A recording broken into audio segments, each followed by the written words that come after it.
सीतारामचंद्र भगवान की जय। श्री राम जन्मभूमि की जय। श्री रामलला भगवान की जय। श्री कृष्ण जन्मभूमि की जय। श्री कृष्णचंद्र भगवान की जय। श्री काशी विश्वनाथ भगवान की जय। सब संतन की जय। वैदिक सनातन हिंदू धर्म की जय। भारत माता की जय। यज्ञेश्वरी जगत जननी गौ माता की जय। अखिल गोवंश की जय। सप्तऋषि भगवान की जय। सप्तऋषि पूजन महामहोत्सव की जय। जय जय श्री राधे। जय जय श्री सीताराम। हर हर महादेव। निताय गौर हरि हरि शरणम। अतिकाल हो गया है और अत्यंत धैर्य पूर्वक पूज्य श्री कृष्ण कृपाधाम वाले महाराज जी ने इस महोत्सव के संचालन के गुरुकर कार्य का संवाहन किया और एक बार तो घोषणा करनी पड़ी कि बागेश्वर धाम वाले महाराज नहीं आए, क्योंकि यदि ये घोषणा न की जाती तो शायद गेट वेट भी टूट जाता। इसलिए एक बार ये घोषणा करनी पड़ी कि बागेश्वर भाले हमारे धीरेन्द्र कृष्ण शास्त्री जी नहीं आएंगे। यद्यपि बाद में हम तो जो सूचना मिली उसी को हमने पक्का और सच्चा समझा, लेकिन बाद में सूचना मिली कि आके बैठे हैं 11 बजे से भीड़ को नियंत्रित करने के हिसाब से घोषणा की जा रही है।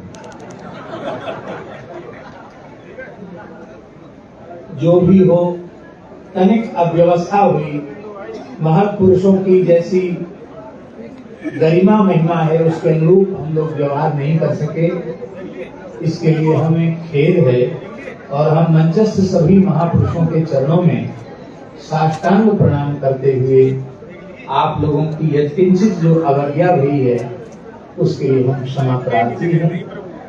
आप सबके मन में उत्साह है। हम लोगों के जीवन का ये सबसे बड़ा सौभाग्य है कि इस भारत राष्ट्र के धर्म प्राण भारत वर्ष के जो ऋषियों का ही देश है, ऐसे इस पवित्र देश के 7 दिव्य महापुरुष सप्तर्षियों के प्रतीक के रूप में यहाँ विराजे और एक साथ उनका मंच पर दर्शन हुआ। ये हम लोगों के जीवन का सबसे बड़ा सौभाग्य है। भगवान किसी किसी के मन में प्रेरणा देते हैं। आदरणीय श्री भाई साहब श्री दिनेश जी, बड़े दिनेश जी आए और चातुर्मास्य की चर्चा हुई, ऋषि पंचमी की चर्चा हुई, तो उसी में ये विचार बना कि क्यों न राष्ट्र के 7 महान संतों का ऋषियों के रूप में पूजन किया जाए। और जो एक परंपरा इस सनातन धर्म में भारत राष्ट्र में रही है, ऋषि पंचमी को ऋषि पूजन की परंपरा, वो प्रायः शिथिल और विलुप्त प्राय हो गई है।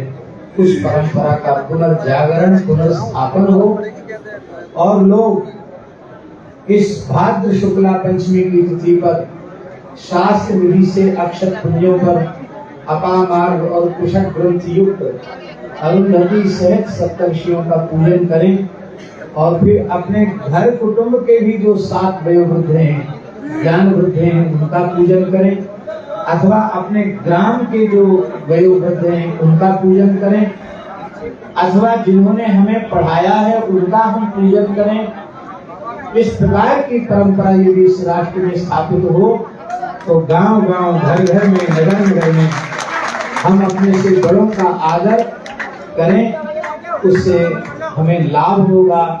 बहुत प्रसिद्ध है, चत्वारि तस्य वर्धन्ते आयु विद्या यशोधर्म। आयु, विद्या, यश और बल, इन चारों की प्राप्ति महत्पुरुषों के पूजन से हो जाती है। पूज्य छावनी वाले महाराज जी जो साधु समाज की शोभा है, वैष्णव कुल भूषण शब्द वस्तुतः उनके लिए चरितार्थ है। पवित्र गंगाजल के जैसा दिव्यतम जिनका जीवन है और इस अवस्था में असक्त शरीर से केवल इस बालक के आग्रह को स्वीकार करके उनका यहाँ आना और इतनी देर बैठना, यह अपने आप में बहुत बड़े महत्व की है। पूज्य महाराज जी बोल रहे थे, पूज्य स्वामी जी और पूज्य रमन रेती वाले महाराज जी भी बोल रहे थे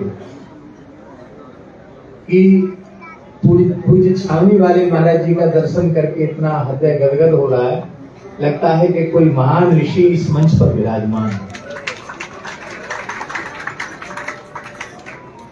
वंद्य वंदन का, पूज्य पूजन का यह सौभाग्य भगवत अनुग्रह से हम सबको प्राप्त हुआ। हमारे ब्रजमंडल की विशिष्टम विभूति परम पूज्य श्री रमेश बाबा जी महाराज, जो 60,000 से अधिक गोवंश की सेवा बरसाना धाम में कर रहे हैं और ब्रज के पर्वतों की रक्षा, वन की रक्षा, श्री यमुना जी की शुद्धि का प्रयत्न और संकीर्तन का प्रचार प्रसार, अपना जीवन निश्चित ही उनका बहुत दिव्य आदर्श प्रेरक जीवन है और वे एक ब्रज के महान ऋषि ही हैं। इस अशक्त अवस्था में जहां उन्हें भीड़ में बैठना और भीड़ में जाना बिल्कुल मना है, और उस समय उन्होंने पूजा स्वीकार की और इतनी देर में विराजे, ये उनका बहुत बड़ा अनुग्रह है। पूज्य अनंत श्री संपन्न श्री स्वामी गोविंद देवगिरी जी महाराज, जिनके द्वारा संपूर्ण भारत राष्ट्र में आसेत हिमालय पर्यंत महर्षि वेद विज्ञान प्रतिष्ठान की स्थापना के माध्यम से और श्रीमद् भगवद गीता के प्रचार प्रसार के माध्यम से सनातन धर्म का संरक्षण हो रहा है, वेदों का संरक्षण हो रहा है।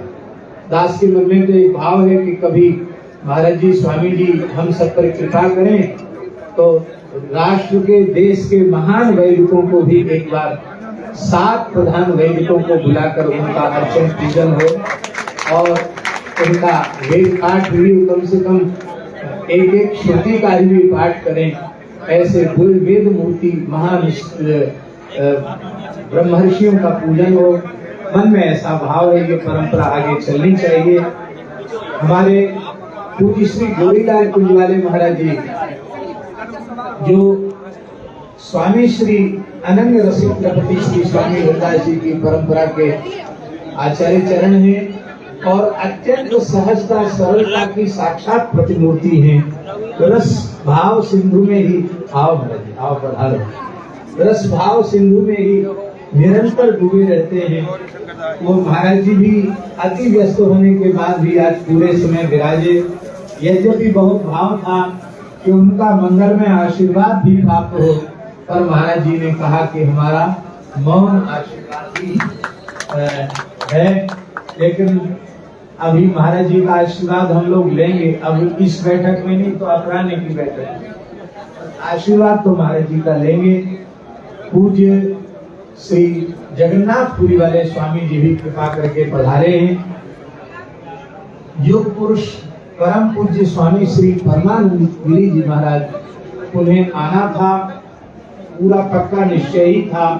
पूज्य कृष्ण कृपाल हमारे महाराज जी ने उनसे संवाद करके सारी व्यवस्था बनाई थी, लेकिन श्री आदिशंकराचार्य भगवान का दिव्य विराट विग्रह ओंकारेश्वर में जहाँ उनकी संन्यास दीक्षा हुई है वहाँ सुप्रतिष्ठित हो रहा है। हम सब भी हृदय से भाव से भगवान आदिशंकराचार्य की प्रतिष्ठा महोत्सव में पहुंचकर अपनी मानसिक उपस्थिति वहाँ करते हैं। तो वृद्ध होने के कारण वहाँ से फिर यहाँ आना, फिर यहाँ से वहाँ जाना, इसमें अशक्यता हो रही थी। इसलिए उनकी भावमयी उपस्थिति और उनका मंगलमय आशीर्वाद, गरिमामय आशीर्वाद वहीं से हम सबको प्राप्त हुआ। और भगवान की कैसी विलक्षण बात, कल हम लोग सोच रहे थे कि सप्तर्षियों में 6 ही भय और महाराज जी युग पुरुष जी नहीं आ रहे, अब क्या होगा। तो पूज्य श्री कृष्ण कृपाल वाले महाराज जी ने तत्काल भगवान ने उनके मन में प्रेरणा की, बोले श्री युग पुरुष परमानंद गिरी जी हैं और पूरी वाले श्री शुद्धानंद गिरी जी विराजमान है, ये कैसे रहेंगे, ये तो हमारे अपने ही हैं। तो इन्होंने कृपा करके उस रिक्त स्थान की पूर्ति की। हम उनके चरणों में प्रणाम करते हैं। श्री राम कुंज वाले महाराज जी, परम पूज्य श्री स्वामी रामानंद दास जी महाराज, ये ऐसे दिव्य महापुरुष हैं जिनका मंगलमय स्मरण करके हम अपने को धन्य मानते हैं, गौरव का अनुभव करते हैं। वस्तुतः श्री अवध